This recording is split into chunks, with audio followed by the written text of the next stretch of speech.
Hi everybody, how are you? This is Johnny Silmon here from The Way, the Warrior Arts of Indonesia. This is now the second episode of the Warrior Arts podcast, and I'm absolutely delighted to have with me, I believe, and I don't say it lightly, an American Silat legend.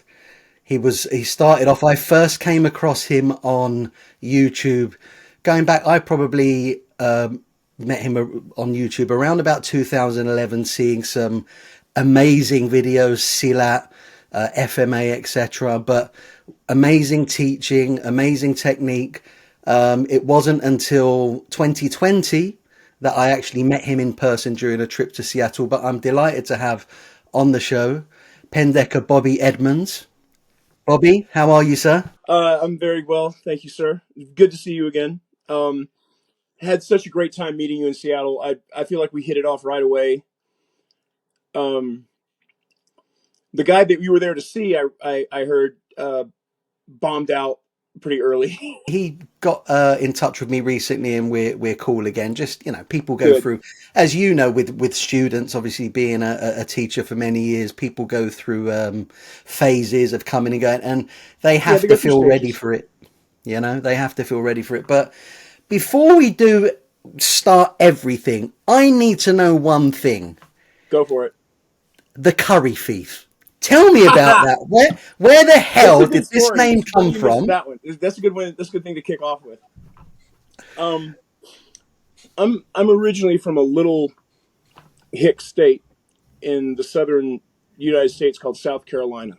I was born and raised there, and I'm a backwoods hillbilly uh, in my origins. I hate to admit it, but that's what I am. And so my upbringing was mostly deep fried everything, Wow. kind of like Indonesia. It was like deep fried everything. Gorengan. Yeah, yeah, goreng, all of it. And I'd never had anything. The only international thing I'd ever had was pizza. And so I moved to the largest city, Columbia, the capital city, when I was a teenager. And I happened to meet this girl from Bangladesh, and her name was Jasmine, of all things. And we hit it off, and we dated for quite a while. And she invited me over to her. She had some relatives in America, and that's who she was staying with while she was attending the University of South Carolina. And I met her relatives, and I stayed the night with her. But that afternoon, I had for the first time Indian food, not just Indian food, real Indian, not the super greasy buffet stuff you sometimes get, especially here in America. It was from the first bite. I can only use the French term enchanté. I was Mm. simply enchanted by it. I didn't know what I was eating, and I was like, everything it was hot, and I was like, but not killer. It just came and went in a wave, and it was Mm. so good. After the third bite, I felt like I can only empathize with what a heroin addict would be like. I just couldn't stop eating. I was like, this is so good. And they had a kalari. They had a giant curry pot that Mm. everything was made in, and it was sitting on the counter. And I swear to you, I woke up at like 2 in the morning, and I couldn't stop thinking about it. I snuck downstairs, and this is an old South Carolina house. It was creaky, and I snuck downstairs, and I got some of the bread they had sitting there, and I just started scooping it up. And I was the light clicks on, and the Busted. patriarch of the family. It's like the great Busted. uncle, and he's one of these old style Indians. He's got the handlebar mustache that's waxed. It's like comes out 2 feet on either side. He looks like Salvador Dali on a bad day. That's hilarious. And he looks at me, and I look at him, and I've got this orange smear over my face where I've been like just gulping the stuff down. And he goes, "You are a currythief," and uh, then he walks, and he's just wearing like There it is. tidy whitey shorts, and he waddles over and joins me, and we're sitting there eating, and he makes us some chai. To this day, I love chai, and this is the first experience I've had with any outside food, Wow. and it Wow. has How haunted old would you have my been then? taste buds About ever since. Huh? how old would you have been then, I approximately? was 16. Wow. Okay. Yeah. So young. I had just Yeah. left. Yeah. I was raised in. My parents died when I was very young. I was raised in orphanages, And I had just left the orphanage, and I was living on my own. I was like, trying to make it. And this was the first time I'd ever had such a thing. And I couldn't believe it. And I'm not kidding you. Get somebody from the, the, the, the mountains of Afghanistan and take them to a 4-star French Gordon Ramsay restaurant or something and give them the foie gras. And they won't, that's exactly what it was like for me. I had never had anything like this. And so and it was a joke between me and my girlfriend at the time for a while. She would say, "Hey, curry thief, we're gonna go get pizza tonight." And I was like, "Shut up." And I started using it. I was like, I always liked that, the curry thief. So that's And where it stuck. That's it. Oh, what yeah, a great then story. when I first went to Indonesia, and I tried the Indonesian curries, I was like, "How do you make?" And in Indonesia, the men don't cook, and the women do certain the men do certain things. And so people kind of laughed at me, the women, because I was like, "How do you make this? What is this? Okay, how do you do?" And the guys were laughing at me. I was like, "No, what's he going to do? Be a wife?" But we don't have, it's difficult to get even here in Seattle real Yeah. Indonesian food. That's a cuisine that hasn't hit yet. So learning to make rendang, learning to make golprok, learning to make the way they do it, and went to India, learned for my back surgery. But I first thing I did, how do you do this? What is the secret to this? And every country I go to, Yeah. I try to, if there's something I like, I try to see how they do it. Yeah. I was Yeah. a cook for half my life, and it's still something I love. And curry to me is well, you're in England. It's like what is that? There's the second largest curry We've got, yeah, I nation outside of mean, India itself. absolutely. So, and Absolutely. I'll tell you, the We're second best spoiled curry for I ever choice had was here. in England. So it was and it was just like a normal curry house down the street. So curry to me is like I can do anything with it. It's not like Italian food or French food or some other cuisines where there's rules. Curry, you can go in any direction and do anything with it. And the more and more over the years that I've played with it and experimented and made different stuff and invented things, it's really just such a super versatile cuisine. So we're probably boring your audience to death, but that's how I did it. We have well, that's a full comprehensive answer and the importance of curry, and it's a wonderful thing. But just before we came on air, you talked about the fact that you've gotten back into teaching Mm. again. When I met you in Seattle, I believe it was February 2020. So yeah, Yeah. for 5 years, time flies. Well, yeah. You weren't You haven't publicly aged today, speaking, so buddy. huh? You haven't aged today. You have I not haven't aged aged one today. day. Oh, I don't know about that. I don't know about that. I mean, it's just after 6 a.m. in the morning here because obviously you're 8 hours behind. It's just Sorry. after 10 p.m. Sorry. No, I no, know. it's fine. And so I'm a little bit kind of tired. I got the super strong Indonesian kopi tubruk, which is just Tobruk? there to Tobruk? yeah, Oh my kopi God. tubruk, just to keep me. I thought I'd need I can't it. have that. I've got to have kopi susu at least. I gotta have the sweet in it. I can't have the harsh. Oh yeah. My eyes get tired really quickly. Just generally, it shows in my eyes. So with Mm. the light shining down, it's probably even more tired, amplified. But what I wanted to ask was, you've just finally gotten back into teaching again. What was that transition? What were you going through, kind of like at the time that we met? I know obviously you'd had back surgery. I want to touch on those Yeah. things, but you've Well, gotten back into the training again. So tell us about what gave you your mojo back again for well, teaching. I'd had before the back surgery, I was paralyzed. I had a disc rupture, Yeah. and it took like 15 years to get to my spine. It took a long time. But when it did, it pressed into my spinal cord, and overnight I couldn't move. I mean, like one day I was moving, next day I had no idea what was going on, and I was Yeah. like that for 6 years. 6 years. And I don't have to tell you about healthcare here in America, and Yeah. it's even more non-existent now. And that's why I went to India at the last minute. Spiraled into, as anybody I think would, a really deep depression. And at the 11th hour, when I was going to take other steps for myself, a friend of mine said, "Have you ever heard of medical tourism?" And I said, "What?"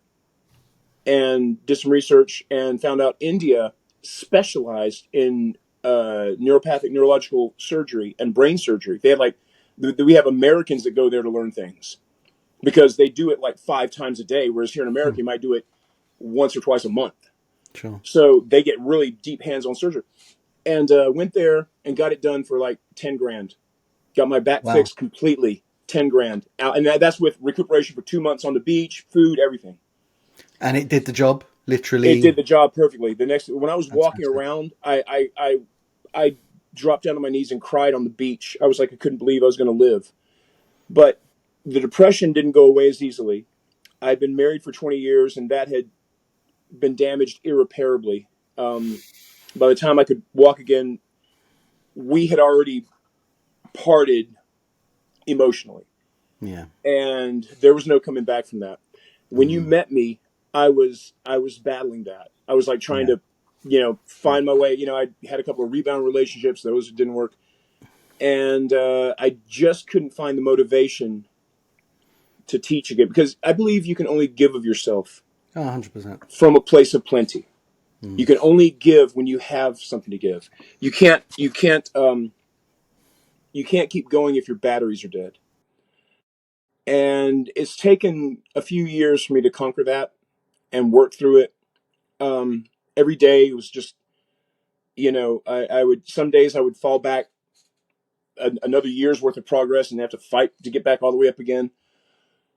Um, and like I said, this friend of mine, his name is Azim. Azim came out of the blue kind of, and he'd known me from before my back went out. He knew about me, and he'd always wanted to train Pencak Silat. And he said, "Hey, would you be interested in showing me some stuff?" And I was like, and he does a style of eskrima that I hadn't had experience with, and I'd like to. And I was like, I'll tell you what, why don't we just trade off? We hang out. Well, we hit it off. Azim is like just one of the greatest guys. He's incredibly giving of himself and his arts. And that kind of brought me back out of the back into the light again. That made me, it gave me the motivation playing with his students. Stuff started to come out that I just went there to train. I didn't go there to teach. And I was just seeing what they did, and it's like I couldn't stop myself. I was like, "Oh, dude, just do this. Oh, no, you see, I'm doing this. Close the no, don't give me this much distance. Cover it and close." And I was like, "What's wrong with me?" And it just sort of came back out again. And now I'm like, I don't know. It's like it drugged me back out, and now I don't want to go back in. Now it's like I feel like this is what I should have been doing all along. Really, I'm never happier than when I'm training or teaching, or when I'm crossing hands. It could be training or teaching. You have, obviously, and I'm guessing a lot of this comes from, the distant past, growing up when you were young, and this whole situation. And I can't even begin to imagine what that's like, and not Mm-hmm. have parents there going through your formative years and so forth. Yeah. But you are uniquely popular with so many people. I've looked at just prior to kind of knowing that we were going to have this like little podcast here. I looked at a lot of your photos and a lot of your I'm stuff that uniquely you've done. hated too. I've opened my mouth quite a bit. Yeah, I'm not but a, but that's okay. Look, everyone's got their opinion, and I'm not someone who will just say, oh, you believe in this, we can't be friends. You know what? yeah, Everybody believes in different things. And I understand that, recently with recent things going on in America, it's become super polarizing. I get it. yeah, But that besides the point, I know that, you're very popular and you're super, super skilled. And as a result of that, in terms of what you teach, among that being Silat, okay, which is, I'm sure, is a big part, and we'll go down into the breakdown of that. You're highly skilled at it, and you have, what I've noticed through looking at your videos, the way that you can really break things down and explain things. So, you're an absolute asset, and the Silat world needs people like you, Bobby. So I'm glad to see that you're back and you're teaching again, and I hope that for you that will absolutely grow. So Thank you. with that, tell us a little bit about where you're at now with your teaching. Do you have a curriculum? How do you Mm. structure your whole session and your whole teaching Well, system? I want to go back to something you said about, making it clear to understand for other people. When I learned, when I was making pilgrimages to Indonesia, when I was learning Silat and everything, and even teachers here in America, it was super, super steeped in mysticism. You, like most Asian cultures, not just Southeast Asian, they don't separate their religion from the rest of their culture. Correct. And I don't have to tell you this. You've been there. In Indonesia, being a Muslim is simply like, you're breathing. You're a Muslim. Yeah. That's it. Um, and so a lot of the things that they do are things that we, in a Western sense, would be like, oh no, that is for this. That is for okay, yeah, like the cap they wear, the pechia, the Yeah. kopia or the pechi. Copia. Yeah. That's like wearing a yarmulke to a Yeah. Jewish person. That's a Muslim cap. It's not a salat cap. Absolutely. I didn't know that at first. Pa Mm. Herman just made us wear those, and we wore them because he didn't separate. And then when I found out, no, that means you're a Muslim. I was like, oh, whoa, whoa, whoa, sorry, sorry. I'm not a believer. I don't believe. I'm sorry. I do apologize because I wouldn't insult somebody's religion unless it was attacking me. I wouldn't sit there and go, like I'm wearing your cap. Yeah. Um, but the way it was taught also, it's not like here in America or in Japan where you have karate or even kung fu, and there's a systemic line. Um, a, a lot of times you can see something one day and you won't see it again for a year, Yeah. or you'll do something over and over and over and over and over, and you won't see anything else for a year. And the teachers are primarily, they're not the most. I'm not trying to put down people when I say this, but they're not usually terribly educated in other directions outside of Pencak Silat. We're talking about village education here Yeah. in a jungle that sometimes doesn't even have electricity. Yeah. So uh, trying to absorb that. When I first started teaching, I only knew how to do it monkey see, monkey do. Here's how I learned it. Here's what you get. And then I started thinking, well, I need some kind of connecting underlying principles here. And so I started looking at like sapus, inside sapu, Yeah. outside sapu, outside with the back of the heel, inside back heel, blah blah blah. All right, break it down. Then how do you enter for those? Oh, what kind of balance do you need to get, and off balance do they need to get? Let's work on off balance. This is uh, my last teacher, Pa Herman's younger brother, Bong, completely different than Pa Herman. Whatever everything Pa Herman was, Bom was the opposite. Pa Herman was a very spiritual guy. Bom was in a street gang. Mm. Pa Herman went to the mosque. Bom went to jail. It was, it was a lot, and Bang Bang was a bit of a preman, was he? he was, and he matured a lot after Pa Herman died. Yeah. But the thing about Bom though is that he got me right out the gate because he knew me from before. He got me with. We just started training, so we're not going to do all the jurus and Kanban and Ibing. Just flow, just move. And some of my videos I posted online. Is you just see just 30 minutes of he and I just moving back and forth, slow and easy. But we're trying to, we're feeling that's the early stages of Mm. what I call now full body sensitivity development. Yeah. Um, forgive me. One moment, please. Sorry. Uh, Wing Chun does this to a degree with the arms, Yeah. with Chi Sao. Pencak Silat does this to the entire body. Any part you touch is you have to be able to see without looking. You have to know without thinking. I'm sounding like a Zen book of some sort, but you have to. When you touch, you can't go. Okay, where am I? Yep. Okay, that looks good. Okay, now we're gonna do this. Bam! It's done. It's that quick. The entry and Bomb especially. Pa Herman was a bigger guy. Hola Bomb looks like a raza. small child to me. Hola raza.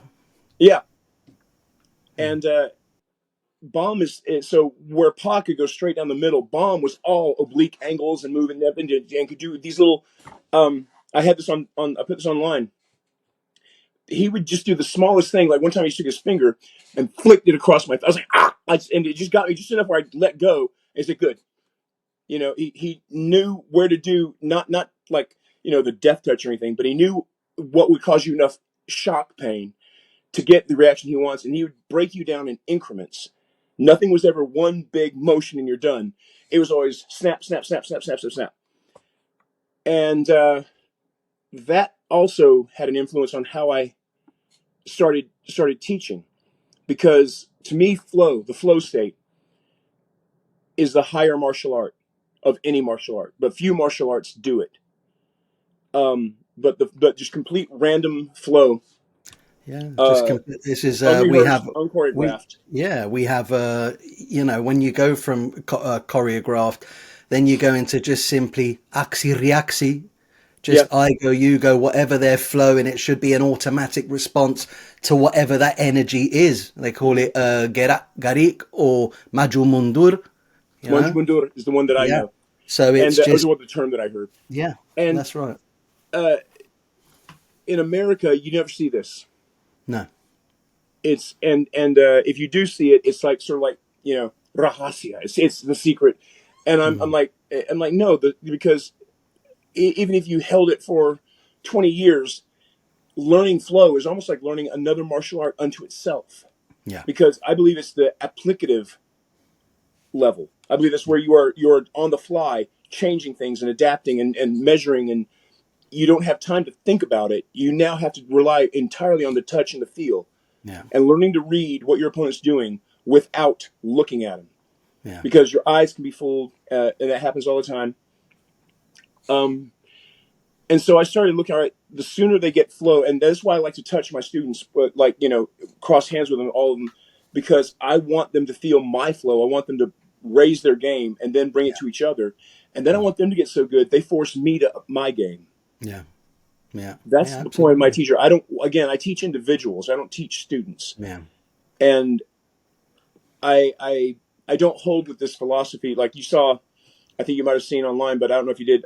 Somebody just recently commented on one of my videos. Mm. They said that there was Bomb showing locks on me, and he's beating my every one of my videos. I don't win. Bomb is beating me like a red haired stepchild. He is putting me down. And but the guy said, it's an Indonesian. He says, "Oh, this is just great. This is when you give foreigners our art, and we're left with the dregs, and they go sell it for $1 million." I'm like, what do you? There are no rich Silat teachers anywhere. We don't, you know. People are not that interested in it. Let's be honest. Yeah, It's a small amount. our mutual friend Sisep Arman, you know, he's famous and he's not rich. Yeah, You know, I know him. I talk to him all the time. He's like, nah, you know, I'm hungry, but I don't have any money. I'm like, shit. yeah, But that but that's what I try to tell these people. But I don't hold with this idea. I mean, he was saying, listen, the guy on the who left the comment saying we need to keep this secret, and I was like, that. If you believe that, your art in its current iteration is doomed. If the only one person in the art has the whole art, that art is dead. You need to disseminate, you need to spread it out as much as possible. You need to teach, because even if I teach full out, I give you everything I've got, but you're not going to learn it. You will have to invest at least as many years as I did learning it, just to get yeah. to a That's certain time. level that I was 20 years ago. Yeah, there's time. So There's there's just no, that's the most ignorant thing to do, is to say, well, I'm holding this back. I dump it on you. I'm always going, catch up, catch up, catch up. We got, look, burning daylight here. We got to go. And it's not for everybody. Some students, some people come to class. This is where I've, you know, toned down and gone more of a private training kind of thing, because some students only come to show up to get the patch and to wear the outfit, and they're okay. I'm in line. This is part of my life. If you're not there to engage your mind and to grow, you're not going to be comfortable in my class, because I'm always going to be pushing you to keep going, keep going, keep going, keep going. so. Tell me something. Are you with your class? Just on that point, are you teaching? Is it an integrative approach with Silat, Wing Chun, FMA, or do you generally tend to separate the disciplines into like little, you know, sectors I per am a se? Southeast Asian martial arts instructor, Yeah, but I look at myself as more like I'm a bridge, not a destination. Yeah. Yeah. I'm here to get you to your next place. I shouldn't be your final teacher. I'm nobody's final teacher. I'm nobody's master. You go. I'm here. People come to me, and I'm not secretive about it. I'm not possessive. I have students. I don't have serfs. Okay, Should be like membership that. doesn't equal ownership. I'm Yeah. not. I try very hard to make other people. And I do this all the time. I'll send my students out. That guy knows more than me. I am a certified instructor in Wing Chun. I've done it for since I was like 19. But I don't teach Wing Chun. And Yeah. if you want to learn Wing Chun, I know too many great teachers that only teach Wing Chun and focus on it. And that's where you need to go. I'm here to develop you as, so you can move the natural way you move, which is different Mm. from everybody else. Mm. Silat and the Filipino and the Indonesian martial arts are my base. Silat, especially, that's obviously what I have the most love for. Mm. It's given me the most freedom and I would say, the most skill. Mm. And my love for Indonesia it plays no small part of that as well. Okay. Hold that But point. Hold that yeah, point because I wanna literally go back now to initially. Obviously, we know you've been and trained there in Indonesia. Everybody that knows you has watched all those wonderful videos of you getting beat up by Bang Bang and learning and the nuggets that are within that, and I completely kind of identify and warm to that because I know that experience. So what I want to know is obviously because the channel is predominantly Silat focused, sure. predominantly. What were your first introductions with Silat, and how did you get the Suwanda connection? Was it first of all in the States or in? It was Go in the through that. States. Yeah, go It through was in the that period. States. I had started. Well, I started training in South Carolina. It was mostly just karate, Yeah. and the first couple schools that I ever joined, that I ever went to, were more or less just cults. They were, it's like some guy who made up a system and then just say, "Hey, here we are," and one guy overnight promoted himself to seventh degree jujitsu. Wow. Had never trained jujitsu before in his life, Hmm. and I saw that and I went, I'm back. I just every bit of respect went right out the way. I was like, oh. And today that guy has like a recognized system, but it's only in his state. It's only in one place. He doesn't Wow. dare bring it anywhere else. Um, and then I got introduced to Sifu Francis Fong, Oh who yeah. was a Wing Chun instructor in Georgia, and it was Absolutely. about 5 hour drive from where I lived. And every weekend, I would drive down there and drive back in the middle of the night. Go to work Monday morning with like bags under my eyes and bruises all over the place. And I did that for like a year and a half. And Dan Nasanto had came through and did a couple seminars there. Mm. He started showing Silat. Mm. And I was like, and this is in the late 80s, early 90s. And I was like, what the freak spank is this? This is what? And so I went to a couple of the seminars that he gave where I met Pa Herman Ah, so you and met Bahadman, yeah, wonderful. at the Anasanto Academy. Yeah. That rolled on to me I started looking for Silat. I still loved at the time, because this is what I was taught at Francis Fong School, was Wing Yeah. Chun, Eskrima, Muay Thai. I see. I Yeah. didn't graduate to Muay Thai as much. It was I didn't like it as much. I loved Eskrima and I loved Wing Chun, but I kept being drawn back to Silat for some reason. It was like just something, Yeah. and Pa would do a seminar and I'd go to that. Oh, we're having a camp, I'd go to that. I met Bom, and Bong and I hit it off right out the gate because we were both super big screw ups. Yeah. He loved chasing women. I love chasing women. We love getting in trouble. Both love getting in trouble. Pa Herman was like, both of you just stop, knock it off. It's like we're always getting in trouble. And this is in the '90s. I was in my 20s. Anything wearing a skirt looked attractive to me. It was wow, baby. So that was but that's how it started. But Pa Herman was very, very much, we did all the jurus. We learned all the Kimbangan. We learned the rhythm. And I appreciate that extremely well. And I will never ever say don't go traditional, because the orderly progression of study is important. And learning all that and having to go through it did put a foundation in me that when Baum got a hold of me and said, we're just doing flow, I realized what I was doing was the application of the mechanics I had learned through Jurus and Yeah. Kimbang. And we did Olaraga, we did technique, we did, Belladiri, but we never did pure flow. Baum almost always did pure flow. Yeah. And so between the two, I found the gradient. I said, all right, here's what's necessary, but you have to move into flow at an early stage because one, it's so hard to get. It's so hard to learn relaxation, timing, the sensitivity. That takes years to build up. Years. You don't get that from a book. You don't get it from a video. You have to have a person in front of you. That's why I don't have video classes. I've tried that. It never works. Yeah. I can never do it. That's why I have like some videos I put out, but I always say that you can't learn this way, really. You need a partner and you need an experienced person to guide you through this. Mm. And so then from there it built up. Pa Herman died in a car crash with his wife and some of his best Yeah. students Tragically. Tragic. in Germany. Yeah, 2000, wasn't it? in 2000. Yeah. And I started looking for other teachers here in America at that point. And there was a very famous group of brothers who were teaching Dutch Indonesian Silat.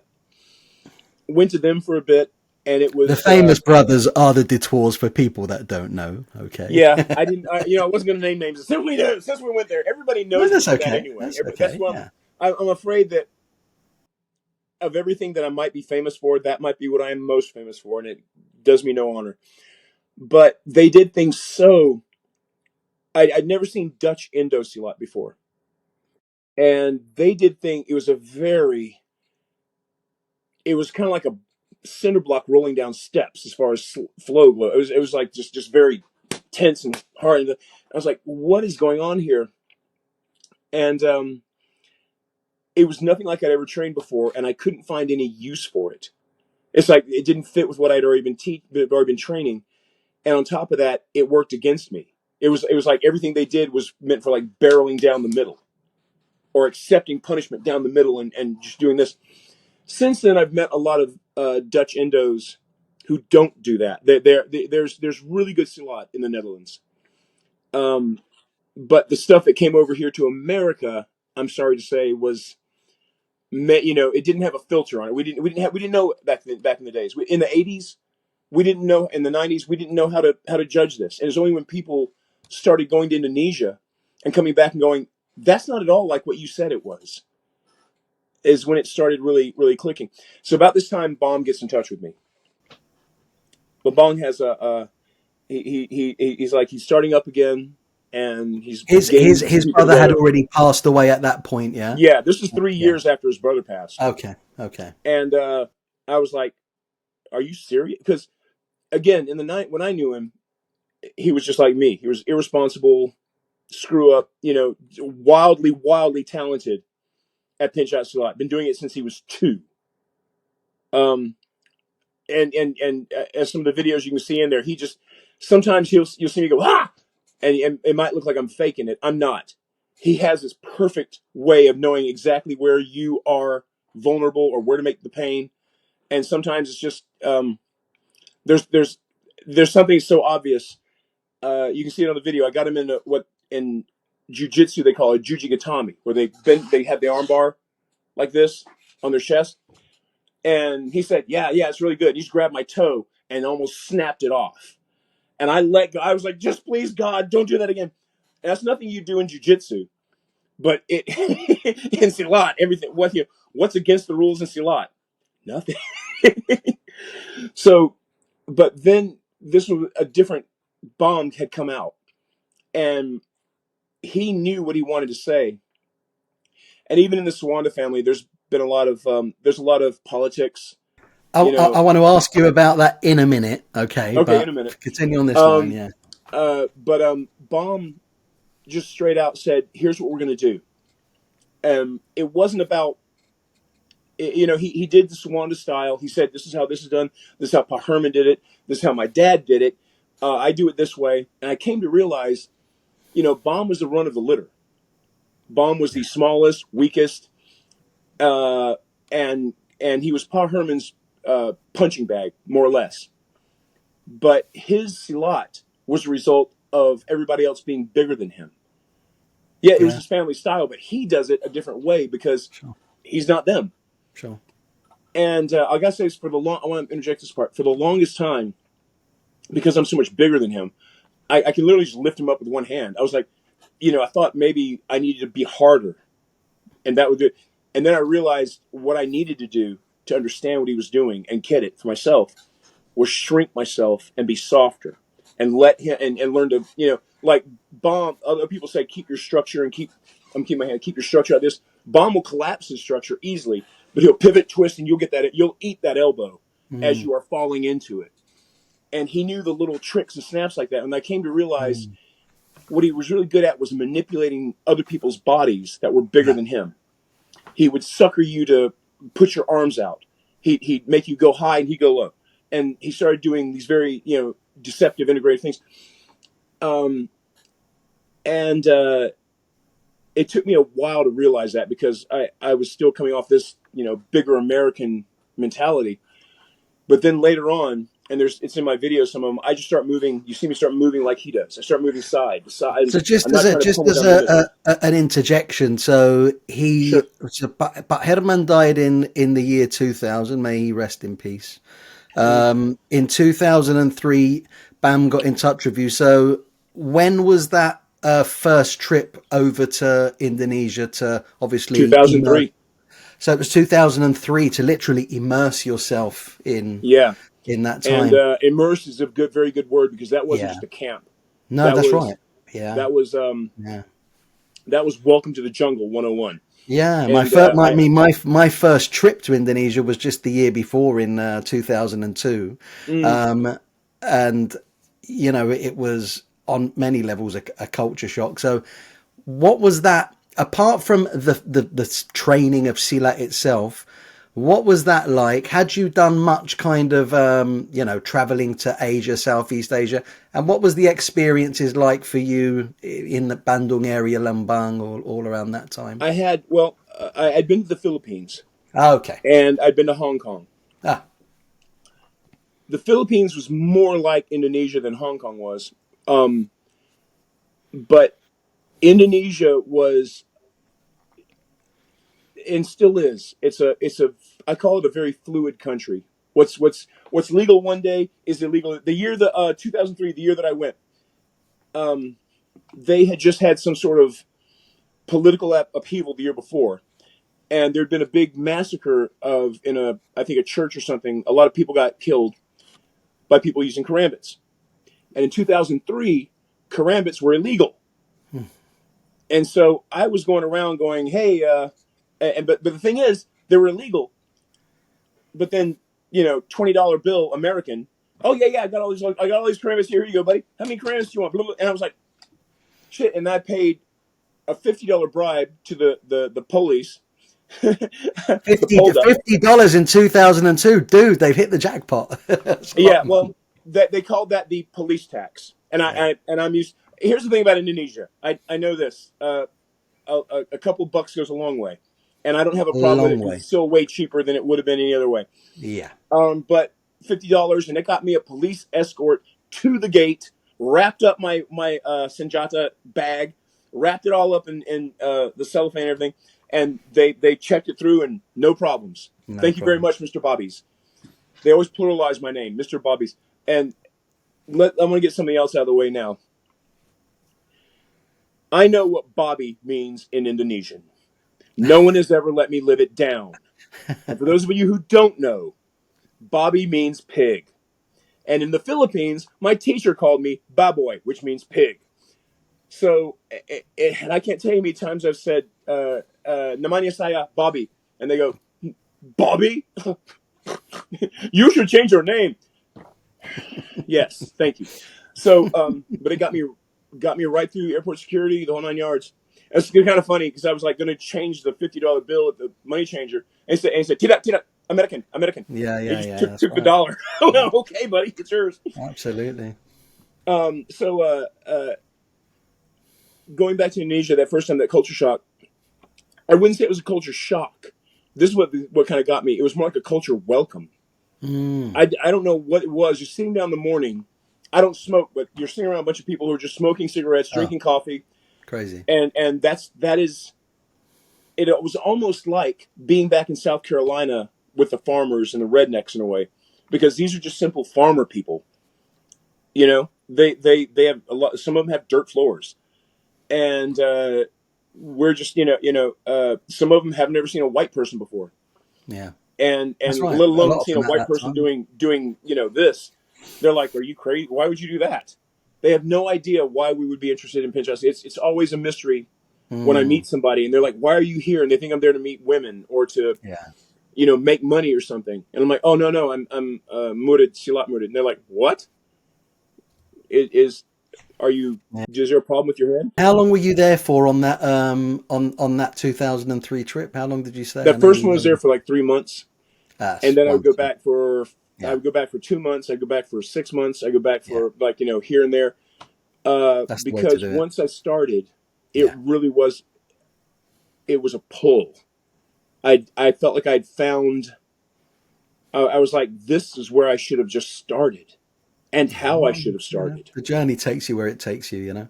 It does, and you've got to resign yourself to that. You've got to accept that. You got to where you got through these steps.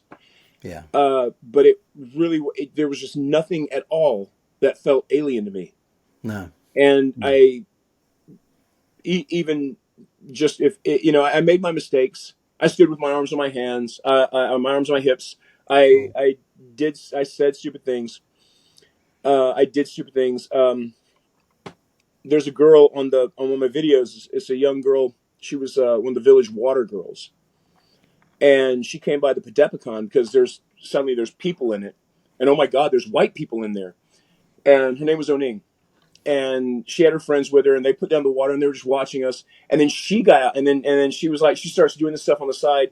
And I started teasing her about it. I was like, oh yeah, right, like you know this, and she goes, I know it. And I said, you don't. And she goes running out there, and she does her own kimbangan, and it's in my videos. You watch, she kind of at the very end, she kind of flips me some shit at the end of it, and then walks off. And then the question always comes out, oh, are you married? And I was like, Oh, no, I'm yeah. not married, but I'd marry Oning. And everybody laughed, and I just laughed it off. Oning shows up the next day in this beautiful sarong and the outfit, and her parents are there, and they're there to negotiate her marriage because I Oh, said I would marry listen, Oning. listen. You know, I've got stories, but honestly, be Oh very God, careful. I did when I realized what that was about. When I saw her, she was It's beautiful. no I was like, joke. and I Yeah. went, oh, and my heart dropped, and I said, oh Oh, yeah. God, and on top of that, she was like 14. So no, Yeah. but No. Yeah. Baum was ready to be the negotiator, and he's like, "Okay, so I think you can get like a couple cows for this." And I was like, "I don't want." I was like, "No." And I had to eat. I mean, I got a big appetite and everything, but both feet, damn, that was just that was the hardest thing, and that was just from a stupid joke. But their version of humor isn't like ours, and so I had to eat That's that. right. That's right. Made my mistakes, but even then, a year later, I skipped a year, then came back. The year the Malat is it Malati? It was the first time a female had been elected president. I went that year. Megawati. Megawati, yeah, Megawati. I went that year Yeah. and was welcomed right back in, like I was just part of the Yeah. family. Sure. Everything was cool. Oning still wanted to get married, but I was I did, but but for me it was just like a homecoming. And there's Yeah. nothing about uh, the food, the culture, No, everything was just it's warm. It's warm and it's it wonderful. is. And when you connect with, really good people there, and you build that trust, then it is like an Mhm. extended family. Just a point on that with with Bang Bang.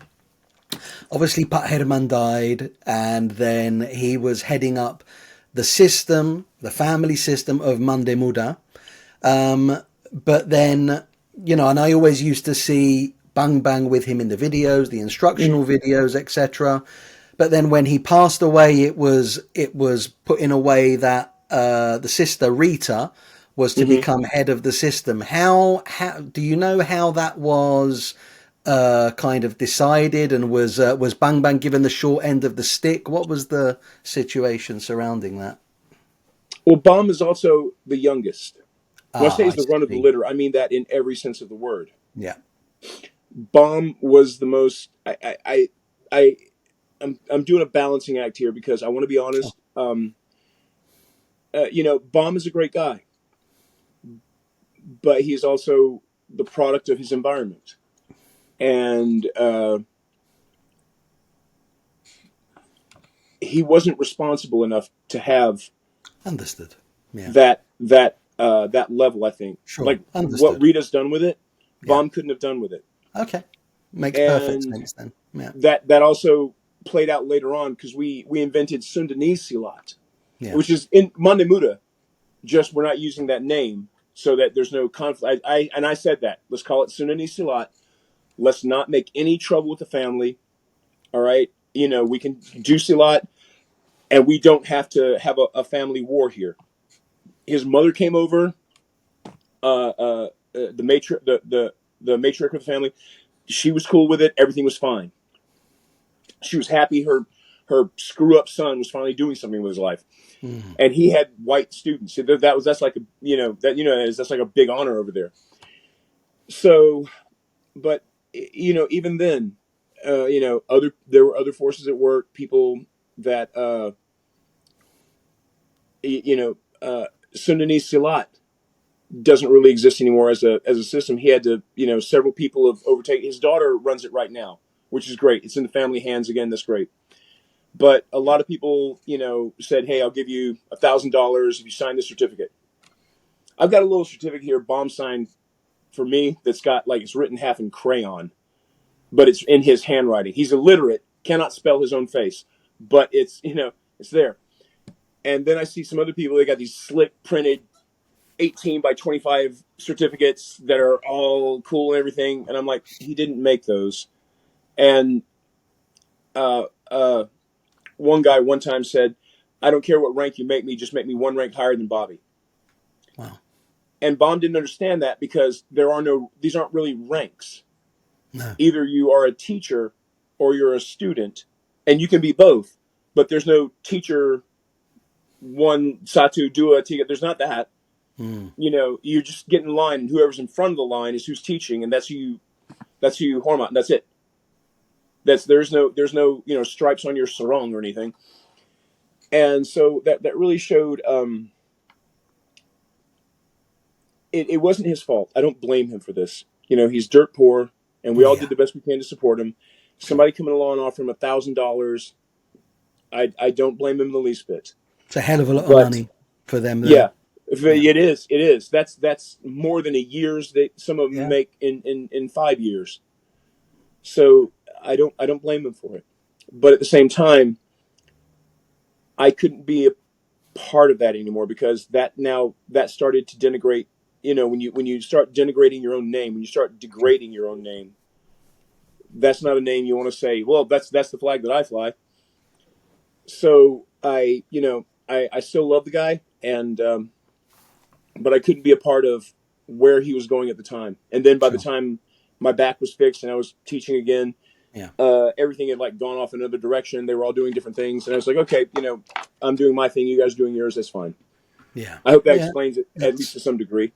Yeah, absolutely. It's understandable. I mean, I know he's been certainly noticed for the last couple of years. He was quite unwell and stuff like that, Hmm. and it happens. And we touched on this: smokers, the goreng, the Yeah, diet. I The dogged fact him that about that for years. yeah, That's the one thing I couldn't.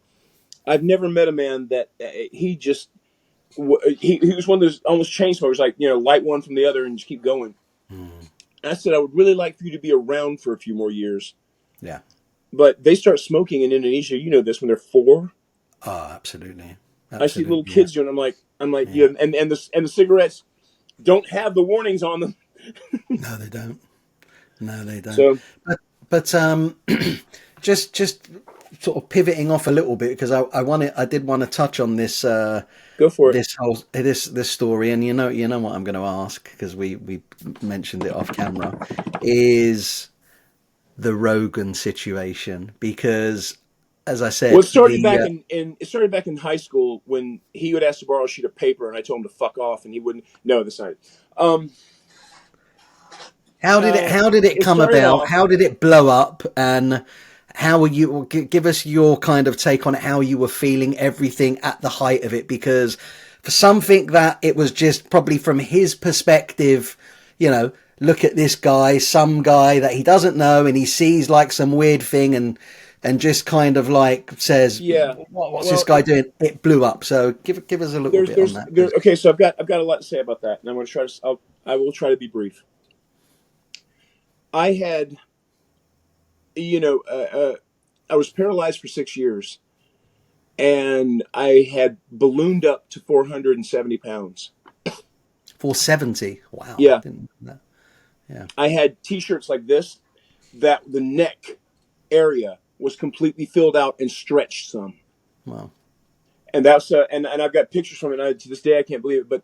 But the thing is, I couldn't move, and so I just and uh, so when I was getting back in the movie, when I was I was losing some of the weight, but at the same time, I was still big. And I had started teaching a little bit at another guy's school. He said, "Would you come in and teach?" Sure. And I just showed. He wanted to. To his credit, he wanted to promote me. He was trying. He took that video to show. Here's some new. And he took a lot of great videos and stuff. But that one video, um, where I'm showing what's called the putaran drill. I'm doing this for Yeah. your audience. I know you know what this means. Putaran, putar means to turn. Yeah. Putaran, the an at the end of most things, jurusan, Yeah. putaran, kemban. These mean. This is from the Dutch. It means it's the verb of what you are doing. So or the action verb. So putar means to turn. Putaran means turning. And it was just a turning drill. And what it was is a sensitivity drill where the guy stands there and you just work around the legs and get used to your body feeling where the hits would be, where little key stress points are. It is done in a full body as you look on my Instagram page. Like you said, I did a real long tutorial Really showing good my one. teachers and lots of other people doing the same thing and what the benefits are, and why you do it, why it's important, why it accentuates. Because if you don't have an art, and I'm going to explain this for your audience, it is one person on one knee up, one knee down, turning and pivoting his body around another person in a different way, all around knees and legs, going in and out of the legs and the upper body. And it's to give you just a sense of spatial awareness without looking again at everything. Silat doesn't look at everything. You'll see other arts and they're like 1 and 2 and they're doing this. Silat is looking at you while you're doing all this. That comes from that kind of training. But if your art doesn't have a ground art, now I'm not talking about jujitsu per se, but if you don't address ground fighting on your knees, on your, at different levels, anything that does is going to look alien and maybe have a xenophobic reaction to you because we don't do that. As you said earlier, we don't believe the way you do. That's never more prevalent than in the martial arts. I even challenge religion to be that xenophobic. Um, my master, your master. We don't do that. We would never do this. We would never say that. We would never move this way. We don't do that. La la la la. Every art has a reason why they do such a thing. And I've learned if I see something that's just wild, if I see something wildly off the wall, somebody runs up the wall, does a backflip kick, and lands in a split. No, I'm not doing that. All right, that's. I'm not Jean Claude Van Dingleberry. But if somebody does one thing and then does another and wants, I'm like, all right, why did you do that? And what was your rationale behind it? And even if it disagrees with how I do it, I'll at least try to see what you think was so important about that you added it to your rep, that you would do it to save your life or to attack somebody. Like, why is that? But if you don't, if you don't have anything that addresses what the other person's doing, there's people who don't understand why you would use Why would you use a small curved knife when you could have a straight knife? And it just goes right in. This is not as this requires a closer work, no matter what anybody on the tactical websites tell you. And why would you do all that? Okay, I can explain why. And even if you don't like it, at least maybe you understand why we do it this way. So that video goes out, and Joe Rogan writes, "Here's how TSA is doing their new pat downs." And it opens, and Joe Rogan's audience are those the guys in the basement that never dated in high school, and they're wearing tinfoil hats most of the time. And they all jump on the bandwagon, and within I think 12 hours, it had 3 million responses, Holy smoke! and there That's were like at viral. least half of them were death threats. They were like, "I'm going to Really? show up there and kick that guy's ass and show him what a real." And one Oh guy, there was goodness. one guy in particular who's here in the Pacific Northwest. He's a classical HEMA LARPer.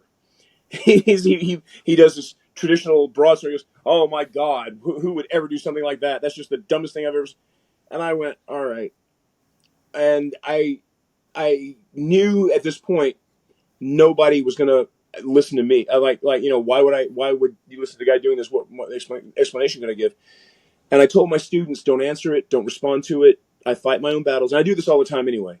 I never let anybody fight my battles for me. So if I have something to say, I'll say it. If I'm not saying it, you don't defend me. I will say this though. Cheech and Chong got a hold of it, Mm. and they put it on their website. And that's respect. That I took. All right. Um, but something else happened along the way. Several high-level Silat people that I would bend a knee to for seniority, they are way above me, defended me online. They're like, "No, that's Pendekar Bobbe Edmonds. We know who he is. He you don't understand what this is. I know what that drill is. That drill is excellent. And here's what it does." And Brazilian Jiu-Jitsu, which Rogan supposedly has some background in, does a version of this. Mm. So I'm like, wait a minute. So you don't see, and like I find grappling videos all the time where they do that shoot and they'll hook the leg and then turn around and hook the other way. And I'm like, right there. What do you think I'm doing? And one guy popped up and said, "Imagine if he had razors on his hands. Maybe that's what it means." I'm like, no.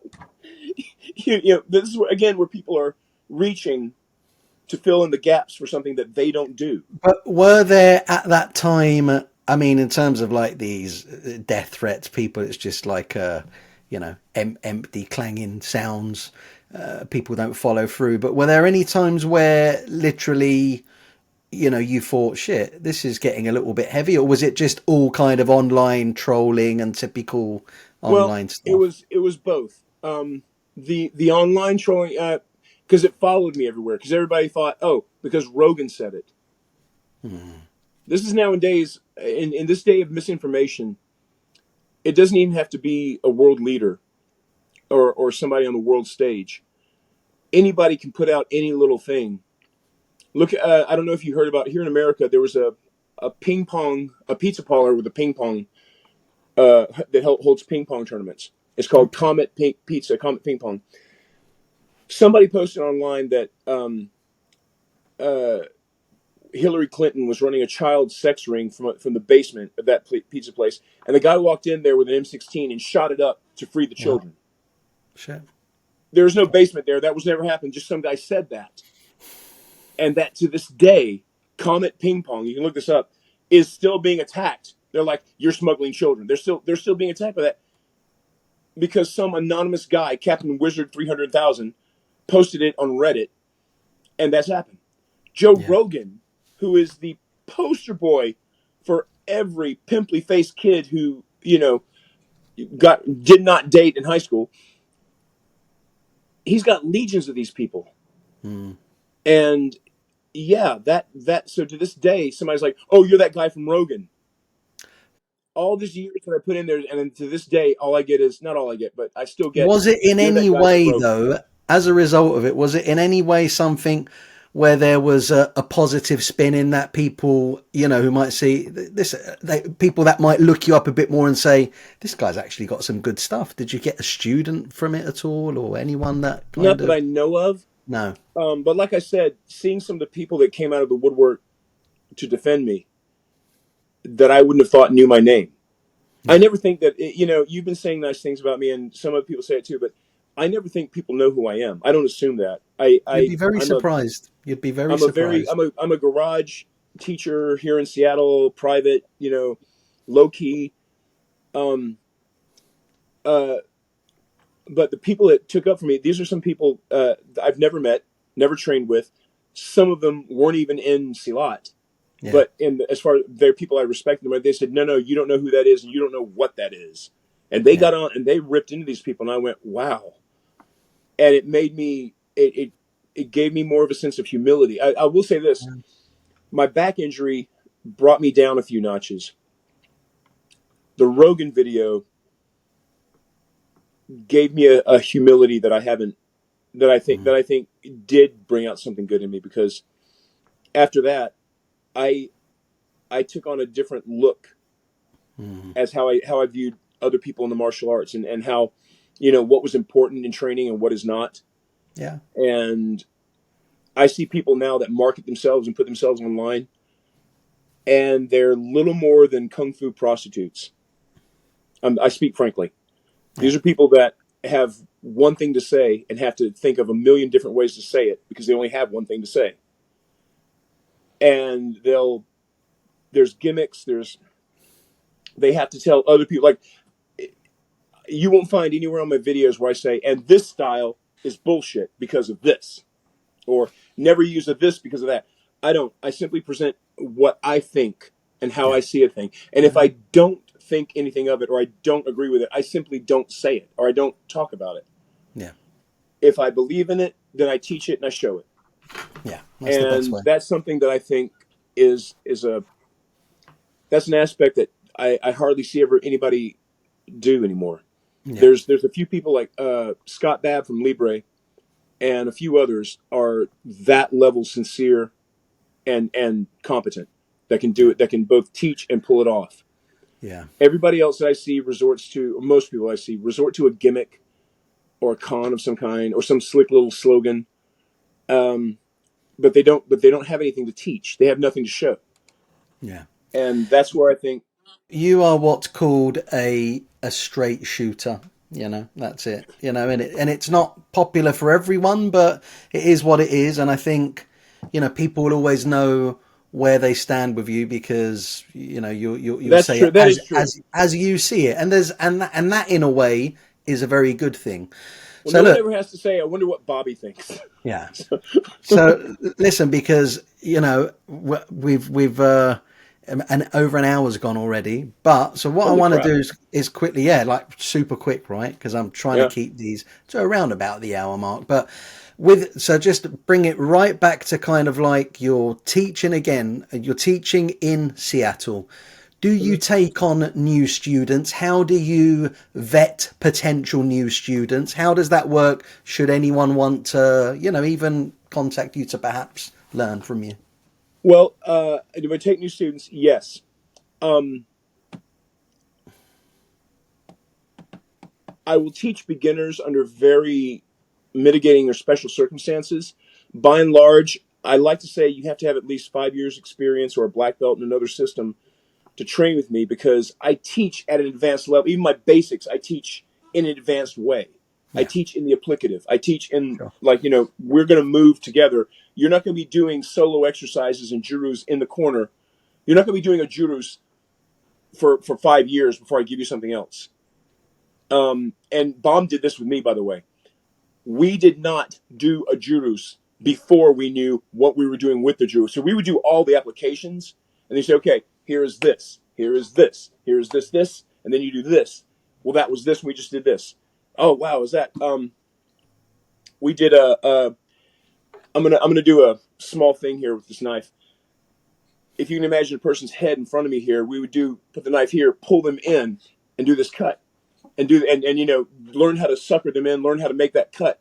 So you get the throat cut. That was something Baum was specialized in, was throat cutting. Sorry. Well, then we do a kimbangan where we go boom, boom, boom here, and we take the knife and just draw it across here. Now, anybody looking at that is thinking we're just going to cut our own. No, that's the head is being pulled. We already know what we're doing, but we already knew that. We didn't start by doing this. We started by doing that, and we learned what that meant. And then we did the jurus, and the jurus taught us from there. Yeah. But we focused more on the flow and the applicative, more so than the form itself. Okay. So anyway, I got through. So otherwise, but I teach at a higher level for beginners. So I don't want to spend my time.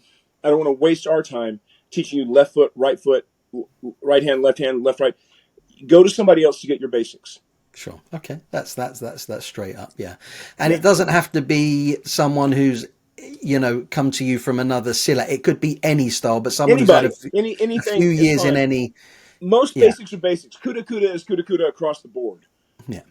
So I'm fine with that. Okay. So what I'll do is I'll make sure in the description of the video we've got some links to your YouTube channel, your Instagram. I know you've got another page just up on Instagram. Are they the best channels to get hold of you? Should anyone be interested? The Instagram is probably the best one. The Edmonds Martial Arts Academy on Instagram is the best one to get a hold of me there. I have my other channel on Instagram is the Curry Thief. That's just where I put cooking and my stupid jokes and my not funny memes and that kind of stuff. Everything that's more like a variety magazine for people with very low attention spans. Okay. Edmonds Martial Arts Academy is strictly martial arts. That's the stuff I do and the things I train, and you can get through me there. You can contact me by currythief@gmail.com. Okay. I'll make sure I've got all of these things in the description of the video. And I just bought emaa.net, so I will have a new website up. I saw that currently registered, but not linked to anything. We're getting there. I'm going to make a website. Like I said, I'm getting back out in the open. Okay. Honestly, from my perspective, because I love Silat and I love seeing different Silat teachers from over the world and. Your stuff, and we've met in person and stuff, and I've always had a good feeling for you, and I like what you're doing, and you've been to Indonesia many times. I've always had respect for you. I can really identify with affectionately kind of like those trips there and what that's like. But what I'm saying is people in martial arts need you because you've got a lot of good stuff to teach. Thank you. I appreciate Don't ever be self-destructive for yourself because you've got so much still inside you that comes out. And as we get older, and we're now heading towards our 60s, speak for yourself. There should be, Then you're right. I'm 55. I'm going to be 56 this year. Developing a wisdom and a kind of just a sense of that younger generation, people who are keen to learn. I think you've got so much to pass on. I do think that. Let me say this if I have the time. We set the example for the next generation coming up. And I think it's on our shoulders to behave that way. Yeah. I grew up in a very misogynistic environment. Women don't belong in the arts. And it's on our shoulders to change that. It's on our shoulders to guide the next people coming up and say, look, this machismo, your dick hanging out attitude, that doesn't fly. That's just gonna break you down. It's not gonna help you at all. And not to teach them to be secretive, but to have respect for the knowledge they have. Yeah. And respect for the people that are coming to them to learn. Yeah, absolutely. And respect for yourself to not waste their time and yours. Yeah. It's on our shoulders to teach that. Yeah. And to pass that on to the next generation. Absolutely, Bobby. So that's my point of it. Yeah, and with that, I think that's a great way just to wrap up. Well, it's now just a little bit past 7 o'clock in the morning here, and it's a little past 11 o'clock at night here. So yeah, I know you're a bit of a night owl there. I've seen some. I kind of am. Yeah, you're right. Anyway, listen. Honestly, thanks for coming on and thanks for sharing your wisdom, your stories, amazing stories, and. This will go out just for everyone. This will go out now 8 p.m. UK time on the first Sunday, which is the 2nd of March. So everybody, Do me a favor, send me a link yeah, through something, and I'll post it yeah, and tell everybody. of course. Bobby, I'll tell my 3 followers. you've Terima got more. kasih, tamanku. Okay, take care, bro. Take care. Take care, my friend. Thanks a Take lot, care. Johnny. Bye, mate.